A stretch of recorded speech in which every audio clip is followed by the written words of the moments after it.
Attention marketers! Get ready to transform your advertising strategies with Big Eye's new 2024 national research study, Retail Revolution. This in-depth report explores the rapidly changing retail landscape.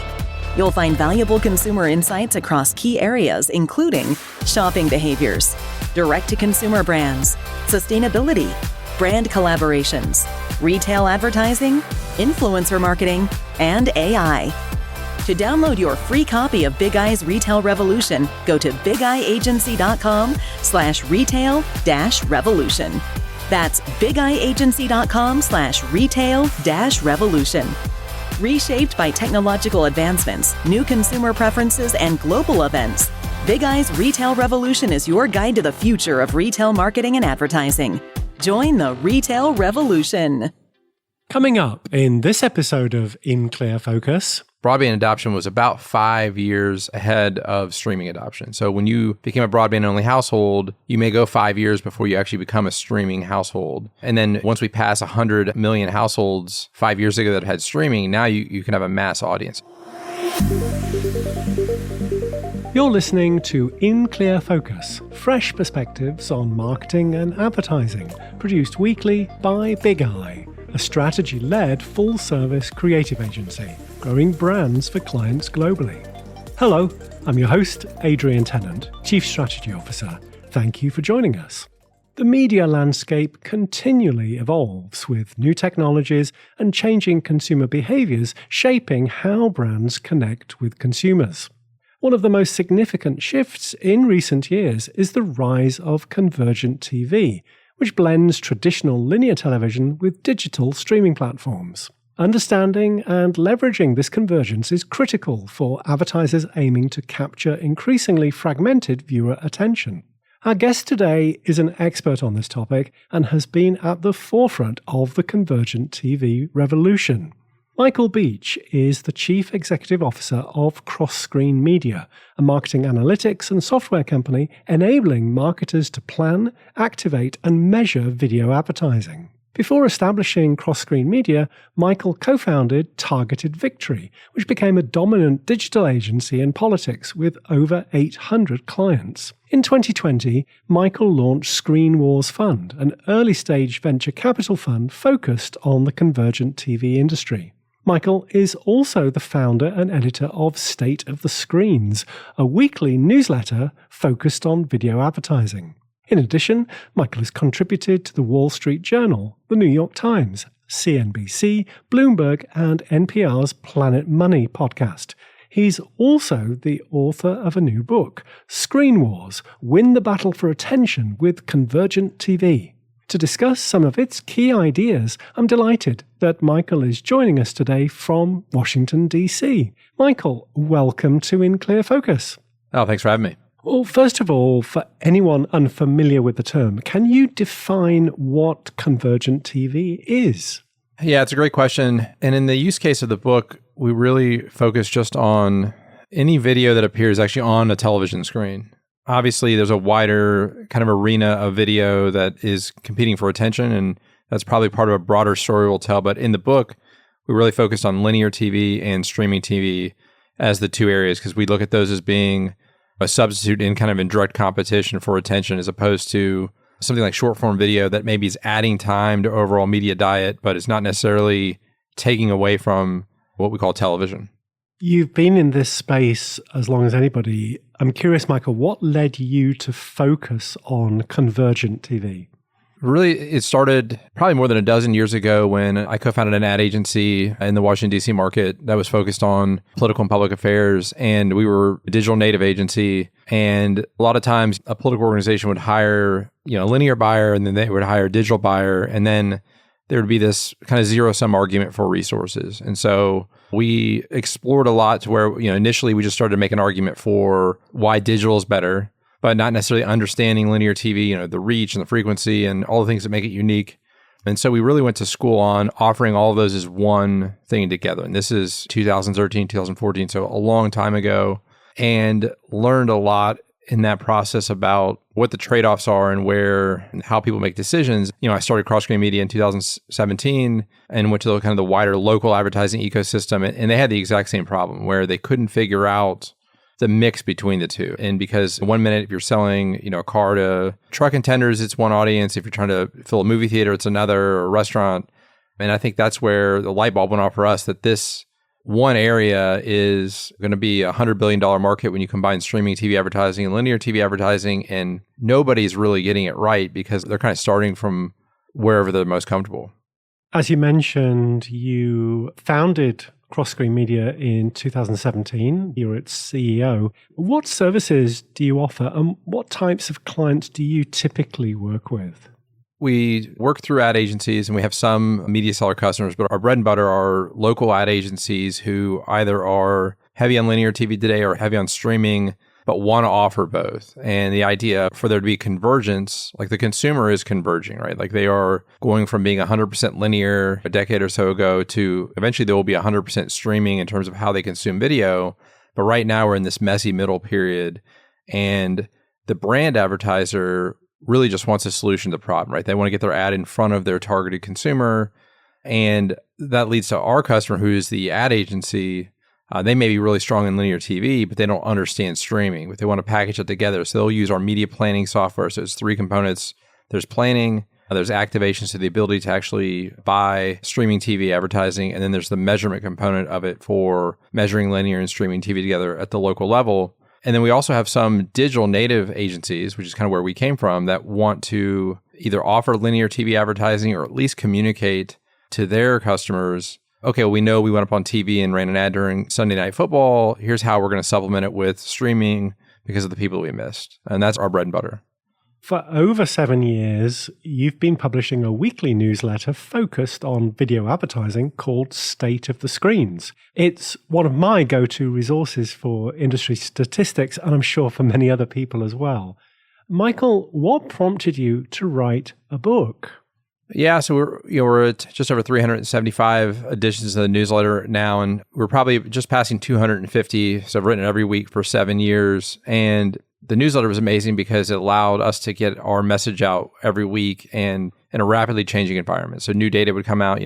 Right now we're in earnings season. Netflix posted earnings last week and how many subscribers they have and all these statistics. And so we'll write a newsletter about what that means for the Convergent TV advertising ecosystem. But the newsletter was very reactive. It was basically saying this is what's happened in the last 3 months or the last 12 months. And it was also very short. It's on average less than 800 words a week. It takes between 2 to 3 minutes to read. But we can't really tell a bigger story. And so we wanted to go back and say, here's how we've gotten to the point where we are today. So we went all the way back to 1950 in the book and talked about how linear TV rose post-World War II. Then when cable came along, then when broadband came along, and now streaming is following broadband. And then the next part was, what does the future look like for an advertiser? How are people going to consume TV and how are we going to reach them? And then the third part of the book was really case studies and tactics for how to actually thrive in this new world. The first part of your book, Screen Wars, is titled How We Watch TV, in which, as you said, you describe the evolution of television, the proliferation of cable and then streaming services, and audiences changing viewing habits. Michael, for some context, how did the TV industry grow from just a handful of broadcast networks to the hundreds of niche cable channels and streaming platforms we have today? Yeah, it's a great question. And I think when you look back on the nascent market, even when we all started to get black and white television and then cable television through the 1960s, the market still for advertising wasn't that large. And so sustaining the three major broadcast networks, ABC, CBS, and NBC, that was a good business for the three of them. But as we got into the late 70s and early 1980s, the market had gotten large enough to where you could run a niche business and make a living. So that's where HBO comes along and ESPN and the rise of cable television. The business model couldn't have existed 20 years before, and the delivery mechanism didn't also exist because you were limited in the number of broadcast channels. So cable TV rises up, and suddenly we go from having 3 stations to we get into the 90s, we have over 100. And still a great business, right? Because there's enough to go around to make everybody whole and be a extremely profitable business. Well, then streaming starts to pop up in the late 2000s. And again, early on, very small business, can't really sustain anybody, even a Netflix when they launched streaming, they're still relying on their DVD rental business for a long time to generate cash flow for running the company. But adoption picks up. And then all of a sudden today, you can now run a streaming only business at scale. And so now Netflix is, the largest media company in the world from a market capitalization standpoint, larger than even like a Disney. And that's because streaming now can sustain a whole business. And so now you're starting to see a lot of networks pop up that are even focused on niche streaming. So we're going to have a sports only offering soon from, ESPN and Warner Brothers and others. We've got kids only offerings. And again, we're kind of in this transition period where these media companies are still making most of their money off of linear TV, but there are streaming only partners that are only in streaming. And soon the traditional media partners, if all goes as planned, their streaming offerings will be profitable because that's the future of their business. That's interesting. That's the business side of the equation. What impact have technological advancements like smart TVs and broadband internet had on consumers' viewing habits? Yeah, so when we started Cross Screen Media in 2017, we looked back at the previous 8 years when we were at the agency. And one of the interesting things is we dove headlong into mobile probably as early as 2009, 2010. But it seemed like every year for 5 or 6 years was the year of mobile, right? Like this is going to be the year of mobile, but it never arrived until it really hit in a big way. And so we started to look at, well, what happened here? Like, well, you've got mobile phone adoption and you've got this lag between when people actually get a smartphone and when they start to consume content. And you've got another lag for when advertisers react and start to shift budget there. And why that was important is because we were looking at streaming. Well, what is this going to look like? Because we don't want to be too early into streaming, but we knew it was coming. And so for us, we looked at broadband adoption, was that broadband adoption was about 5 years ahead of streaming adoption. So when you became a broadband-only household, you may go 5 years before you actually become a streaming household. And then, once we pass 100 million households 5 years ago that had streaming, now you can have a mass audience. So just people getting broadband in their homes alone was the initial limiting factor. But the other thing is that there's no constraint on the amount of content. And that's a new thing for the entertainment industry, that before you had your constraint of the 3 broadcast stations, and then you got cable, and you still had a limit on the number of cable channels that could get delivered to your house. Today, you have no limit. And then if you're a programmer, before you had a 24-hour-a-day limit on, you would program out a day, right? You only had one 8 p.m. slot, one 9 p.m. slot. Well, now we're watching all of our content on demand, and so there's unlimited shelf space. And so you're seeing these streaming channels that have tens of thousands of shows, more than you could ever watch in your lifetime, because there is no constraint on the amount of time. So those two things, the adoption of broadband and the elimination of any kind of constraint on the amount of content that we can, have access to, are completely changing how we watch TV.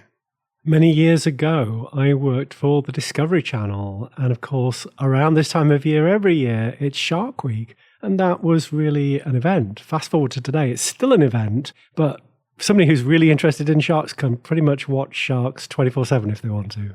That's right. Well, the second part of Screen Wars examines how TV advertising will work in the future. You discuss the current state of the convergent TV advertising market and anticipate strategic changes we'll need to make in our media planning. What are the most significant challenges advertisers face when transitioning from linear to convergent TV advertising? I think they've got, especially if they're coming from linear, they're used to age and gender as the audience and the currency for how they buy advertising. And the shift to convergence, there is definitely age and gender as a kind of a bedrock, but the move to audiences is probably the biggest component that we see. And one thing that we do that's unique is that, yes, we look at digital streaming and mobile video with audiences, but we also look at linear TV with audiences just to put them into as much of an apples to apples as we can. But then we'll also look at digital with age and gender, because that might be data that we're getting on linear, to put that into an apples to apples comparison. But I think preparing for a world where you understand that your customer's target is probably a lot smaller than you think. And if you just look at the number of people that buy, there's 120 million plus TV households, but the number one car, the Ford F-150, will sell 100 to 140,000 units in a year, and that's the number one car. And so even a fraction of the audience, less than 1% of households on a given year will purchase the number one car, and you go down to the number 10 car, and it's a fraction of that.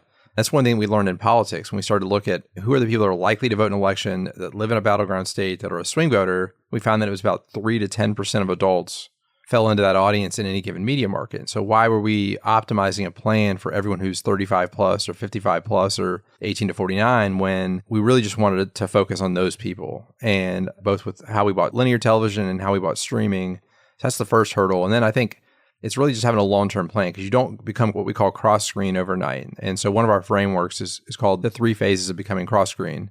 And the first phase is that you offer linear TV and streaming TV inside one company. So say it's an agency, maybe you've got a team of people that do linear and a team of people that do streaming. So they're not necessarily connected, but they're under one roof. And then you go into phase 2, where you actually start to get a team of people that can do both. So you've got still one person that has the skill set for linear TV planning and buying and measurement, one person that has streaming TV planning, buying and measurement, but they're at least starting to compare plans and offer one media plan to the customer. The future, phase 3, which is where we kind of accelerate our customers into that market, is where the same person on your team understands both linear TV and streaming TV. And that is a data and analytics and software problem. But once you reach that, you are truly offering Convergent TV. Let's take a short break. We'll be right back after this message. Hi, I'm Caroline Florence, the author of Data Storytelling in Marketing: How to Tell Persuasive Stories Through Data. My book provides a practical guide for marketeers to develop compelling, evidence-based stories, influencing decision-making and driving change. I share proven methods and real-world examples to help you create impactful data stories that resonate with your audience, breaking down key concepts and explaining how to transform complex data into engaging narratives that inspire action. As an In-Clear Focus listener, you can save 25% on data storytelling and marketing when you order directly from my publisher at koganpage.com by entering the exclusive promo code BIGEYE25 at checkout. Shipping is always complimentary for customers in the US and the UK. I hope my book helps you use data storytelling to create more effective, persuasive marketing stories. Thank you. Welcome back. I'm talking with Michael Beach, the CEO of Cross Screen Media and the author of Screen Wars: Win the Battle for Attention with Convergent TV. You've spoken about the centrality of audience-based planning. The TV industry's struggle to measure audiences amid these evolving viewing habits has seen new competitors like ComScore, VideoAmp, and iSpot.tv challenge long-time ratings provider Nielsen. Michael, where are we today? And how should advertisers leverage data analytics to optimize their ad campaigns? Yeah, that's the multi-billion-dollar question for the industry. And what we've kind of found is that there are really two worlds at once. And we talk about this a little bit in the book, but there is the kind of the New York upfronts, Super Bowl advertising, your top 200 brands that buy 90% of national linear TV advertising. And then you've got the roughly 1 million video advertisers in the US that are mostly local, more niche, that prop up a service like Facebook or YouTube, but are becoming just as big of buyers as a group. And they behave totally differently. The group that does the upfronts, which kind of makes all the noise about measurement, they want to have a currency that both the buyer and the seller agree on, which has been great for Nielsen. It's still age and gender dominant. They don't want to adopt a ComScore or VideoAmp when the seller is using another service. They want both the agency and the seller to use the exact same currency, which is limiting how that market moves. And then you look at the market where we are in, local, pretty much 100% of our customer base is audience-based advertising, even if the guarantee they're getting from the TV station is age and gender, and they still want to plan against audiences. Why that matters is that it's like the digital mindset is that the people that come from that world actually are not concerned with the buyer and the seller having the same data. If you tell one of our customers that they can get better data than the seller and have asymmetric information, have an advantage to where maybe the TV spot is getting priced on 18 to 49-year-olds, and the rating thinks that 3% of the audience is 18 to 49-year-olds, but we run our data and say, well, we're trying to sell pickup trucks, and 7.5% of the audience is actually pickup truck people. That's actually an advantage for us. And so our customers are fine with that. That's why they've adopted advanced currencies faster and everything from set-top box data to now ACR data, because it's not a deal breaker that the seller doesn't use the exact same data. So those two worlds are kind of happening at the exact same time. In the trades, you really only read about the national problem because it is the biggest part of the market. It's by far the largest spend per advertiser. But where we are, it's kind of like an inverted problem that we are coming at from a completely different angle. I think I heard you use an acronym there, ACR. What is that? Yeah, traditionally you had panel-based measurement from Nielsen, where I think today they have 40,000 households where they are opt-in. It's extremely high quality. They are able to track all their viewership to the person level in a household. And that is great for a national advertiser. So you basically take ESPN at 8 p.m., the 40,000 households, they will get enough sample to tell you at the national level how many people are watching it. And they can even give you some more advanced demographics. The problem is when you break that down at the local levels, there's 210 media markets across the country. You take that 40,000 sample and you divide it by 210, you now can only measure the largest things, the largest channels and the biggest demos. So you cannot do any kind of audience-based analysis. And so what happened was, this came out of politics as the primary driver in the 2012 campaign from President Obama's campaign, taking set-top box data. So at that point, you had about 18 to 30 million households total that produced set-top box data. And you could use that as a sample to where all of a sudden you can start to measure cable at the local level, more niche broadcast at the local level. You can start to measure audiences at the local level. That was your first big data source. And then now ACR data has come along, and that is actually the smart TV itself producing viewership data, both streaming and linear consumption, and at a much more granular level. Think about every second you're viewing, it is able to produce, rather than just say a 15-minute increment or a 30-minute increment. Now people have adopted those currencies because they want to look at linear and streaming together when they're producing measurement. Those are not in any kind of approved framework at the national level. So even if you read what just happened at the upfronts, people are using services like VideoAmp and iSpot, and they're very successful companies, but they're using them as a secondary measurement. Nielsen is still the primary measurement. At the local level and the more direct-to-consumer and kind of audience-based, they've adopted these currencies as the primary thing much faster than anything you're seeing at the national level. Part of that's that they don't have a choice because they can't measure their target audience at the local level using Nielsen. Got it. The third part of Screen Wars is titled Winning the Battle for Attention with Convergent TV. It focuses on strategies to capture and retain viewer attention and highlights the importance of adapting to changing viewer behaviors and preferences. Michael, we're in a presidential election year. What are some key takeaways from political campaigns that can be applied to brands' TV advertising? Yeah, there's a couple things. Again, political campaigns kind of adopted this more convergent TV earlier, and there's probably two reasons. One, they are extremely audience-centric. I think everyone's familiar with terms like swing voters and battleground states and all these things we hear on TV all the time. And the other thing is that they start over every 2 years. And so you get to start over, and essentially you don't have to necessarily adopt the playbook that you ran during the election before. There is some carryover, but nothing like what you see if you're a permanent organization that you did back to school planning last year, and you're starting with the plan you did the year before. And you'll see these more radical leaps forward from political campaigns. Like the example I used about the 2012 election, even in 2010, we hadn't even heard of set-top box data at that point. And then 2 years later, it's a major thing. And then by 2 years after that, like all the big campaigns are using that same technology and a much faster adoption than you would see in kind of the general advertising market. And then what they're really good at is, again, understanding their audience and putting it at the center of their campaign. Right now, we are in a presidential election and people are trying to reach swing voters in 4 to 7 states. Some estimates are it's as low as 6% of the population of the country, is the target audience. They run a test and learn mentality. And so part of that is that you get rapid feedback from polling along the way to where you understand, are you moving this audience or not? And then you can, again, just change the plan along the way. Nothing is set in stone. And so we find people working political campaigns right now might be up until midnight, changing a plan that's going to start the next day. And you would never see that necessarily in a more traditional advertising format. And so the iteration is extremely fast. I think combining those two things is a game changer.